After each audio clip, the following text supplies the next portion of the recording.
Hola amigos de nuestro podcast Telco Superligero. Gracias por escucharnos una semana más.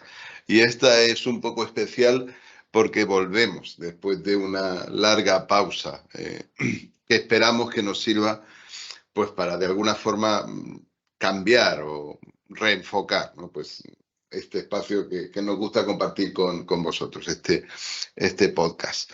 Hemos tenido que estar ausentes por motivos laborales, pero ahora podemos retomarlo y esperamos que sea también de manera regular y, como os digo, con un nuevo enfoque y nuevo contenido, espero. Así que os iremos contando. Pero hoy queremos aprovechar esta vuelta para dar un vistazo, un regreso a los orígenes, ¿no? Y ver cómo estos principios súper ligeros, ¿no? Que de alguna forma dan nombre al podcast y a la idea original, pues cómo de maneras probablemente no esperadas, ¿no? Pues se están cumpliendo en el mercado actual en España y cómo, pues de alguna forma, los resultados que se han publicado recientemente, ¿no? Del cierre del primer Q del 2022 nos enseñan cómo se aplican esos principios en acción de manera probablemente inesperada, ¿no? Y vamos a dar primero, si os parece, un vistazo a la fibra, al FTTH. Ya lo hemos dicho en otras ocasiones, pero el FTTH es un negocio esencialmente mayorista en España. Telefónica, que con casi 28 millones de hogares dispone de la mayor red de FTTH del país, debe recurrir a partners, pues para llenar esa red, para llenarla hasta unos niveles de rentabilidad esperados o necesarios. De hecho, este primer Q del 22 es un caso, si queréis, especialmente extremo, porque hubo 83.000 altas netas a través del mecanismo mayorista frente a 27.000 a través de su propia fuerza comercial, de su propia fuerza minorista, ¿no? Más que triplica, casi de hecho cuadruplica, ¿no? el volumen en el mercado mayorista frente al minorista. Recordad que Telefónica tiene la obligación, que ha sido recientemente revisada y reducida, la obligación regulatoria de ofrecer su fibra a terceros. Pero recordad también que tiene acuerdos voluntarios con la mayoría de los jugadores importantes y que son precisamente estos acuerdos voluntarios, ¿no? Lo que hacen la mayoría, ¿no? De estos 83.000 altas netas mayoristas. De hecho, cabe preguntarse, ¿no? ¿Quién es el principal partner de Telefónica, ¿no? En esta tarea de llenar su red de FTTH. Bueno, la respuesta no es sencilla. No es posible saberlo de manera explícita, pues con el reporting público.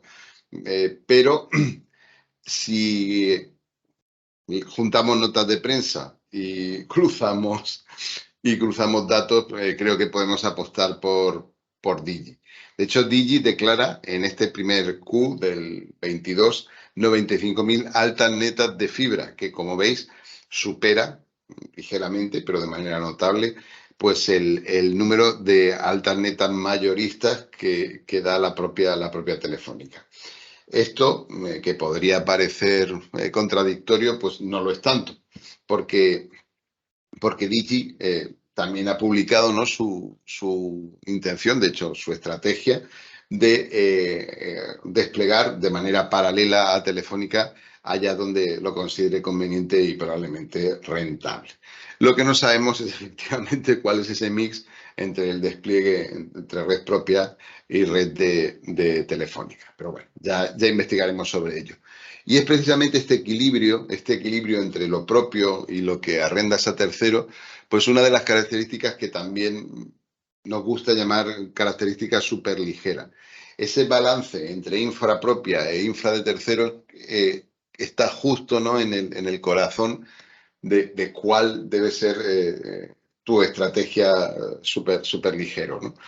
Y vamos a ver como es esencial. Es decir, si de verdad quieres jugar a este juego, necesitas que el mercado, que los mayoristas que te van a ofrecer su red, te tomen en serio. Y para eso, pues tienes que tener un claro compromiso, ¿no? de invertir y de jugar con ellos a un juego a largo plazo, ¿no? Entonces, bueno, encontrar ese equilibrio es muy, muy importante.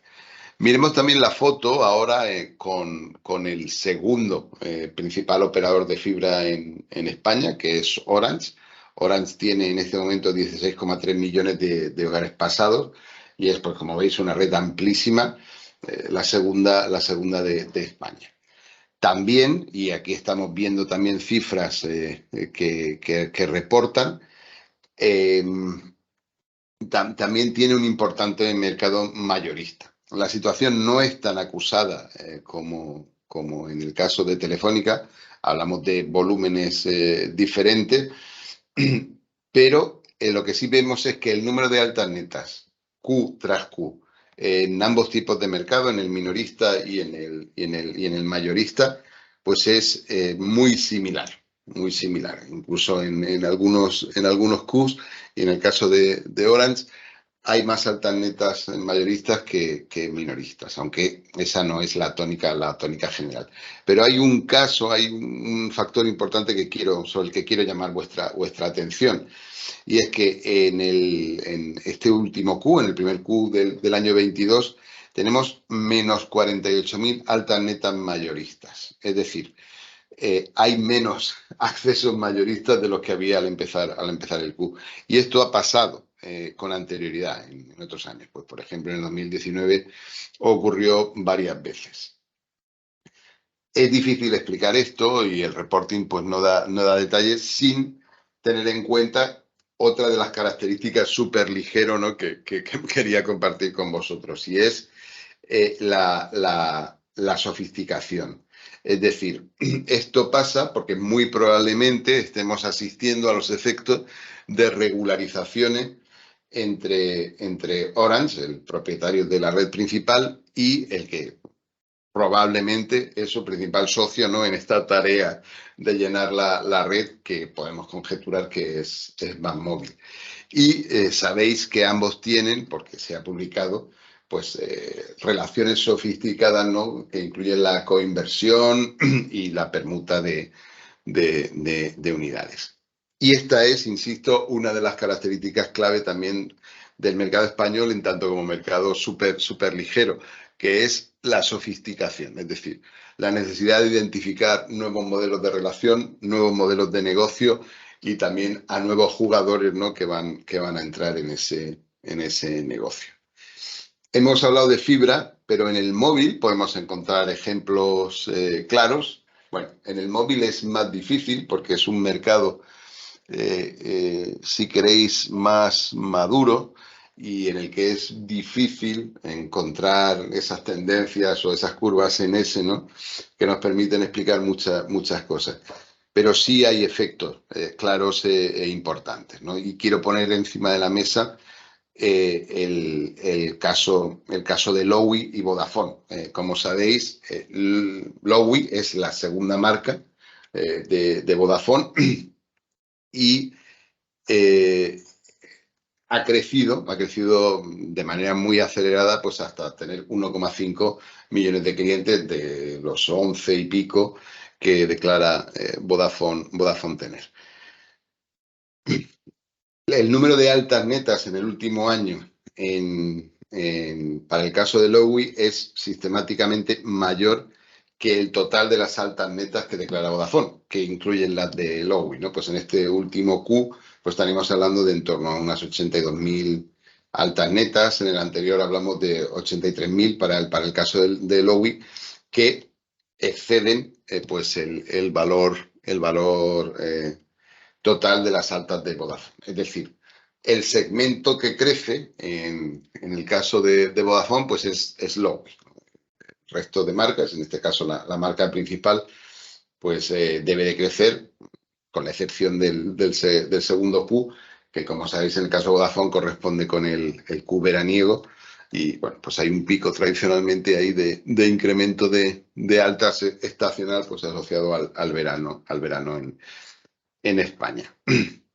De hecho, Vodafone, en su presentación de resultados anuales, que corresponde a este primer Q natural del año 22, habla de un plan, si queréis, de reducción de tiendas, de digitalización de la relación con los clientes y de reducción del número de interacciones de los clientes, que también son características muy súper ligero.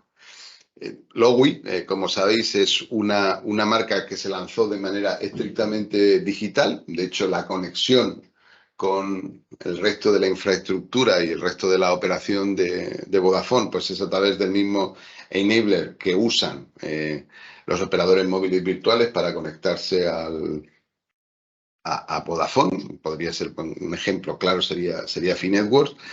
Pero desde hace algo más de un año, pues desde hace un año exactamente, pues ha empezado a distribuirse también en tiendas, como una constatación, ¿no?, de que era la marca de crecimiento, ¿no?, y la gran apuesta de Vodafone en el segmento móvil, ¿no? También sabéis que si miramos los datos de banda ancha que publica la CNMC, pues nos estamos refiriendo continuamente, ¿no?, pues a esa competencia en ese segmento de la banda ancha móvil, ¿no?, pues entre Vodafone, a través, como veis, de su marca Lowy, y los operadores móviles virtuales, que de nuevo, y muy probablemente, pues contengan un peso muy alto de Digi, que como sabéis está en la red de Telefónica. Así que hemos visto en los resultados de este primer Q 3 ejemplos, en mi opinión, muy claros de cómo se aplican esos principios superligeros, precisamente por compañías que no parecerían candidatos a aplicarlo, ¿no? De hecho, pues no hemos hablado ni de Netcost, ni de Sercost, ni siquiera hemos hablado hoy de Towercost o Fibercost, ¿no?, que son jugadores más que relevantes, no siempre que se habla de estos mecanismos de separación radical, ¿no?, entre capas de red y de servicios. Lo cierto es que el mercado español, el mercado telco, pues juega con sus propias leyes, ¿no?, con sus propias reglas a la hora de articular la competencia. Recapitulando, rellenar las redes de fibra en España requiere colaborar con distintos partners, y todos los grandes jugadores tienen esto bien entendido. Pero para ser un partner relevante, los nuevos jugadores, los que se aproximen, tienen que encontrar su propio equilibrio entre infraestructura propia e inversión.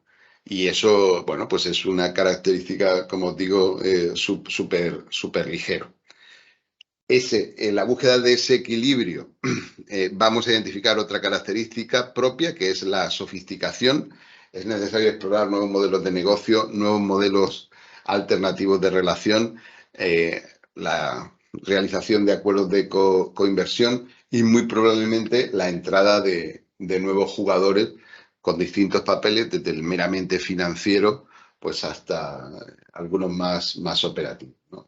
Hoy hemos puesto algunos ejemplos, pero serían innumerables, ¿no? Pues la reciente venta de Mintia Networks, la inminente entrada de algún socio financiero en la FiberCo rural de Telefónica. Bueno, hemos puesto solo un ejemplo, ¿no?, de compañías que no parecen serlo, pues, pero que están jugando a este juego. Y también hemos podido identificar alguna tendencia relevante, ¿no?, pues en el mercado móvil. De hecho, pues gigantes como Vodafone, como os he dicho, pues crean de la nada unidades digitales que pasan a convertirse pues en la piedra angular del crecimiento y de la estrategia defensiva o agresiva, ¿no?, pues de una gran compañía, insisto, de un gran jugador asentado, de un incumbente, pues como puede ser Vodafone. Así que, como hemos visto, distintos tipos de compañías pues siguen siguiendo distintas estrategias en las que ninguna, al menos nominalmente, pues ha implementado esa separación radical entre cliente y red, que es el core, ¿no?, de la idea de superligero. Vemos cómo están adoptando estrategias que de alguna forma los acercan a ese entorno, ¿no?, de manera más o menos irreversible o irrefrenable, ¿no? Y solo entendiendo bien esa nueva estructura del mercado que estamos construyendo, ese tipo de relaciones más o menos sofisticadas y más o menos a largo plazo, es posible entender y evaluar los cambios que de manera inminente, y hay una larga lista, ¿no?, con grandes fusiones encima de la mesa, van o deben darse en el mercado. Y esto es todo lo que os quería compartir esta semana. Muchas gracias por escucharnos. Nos oímos.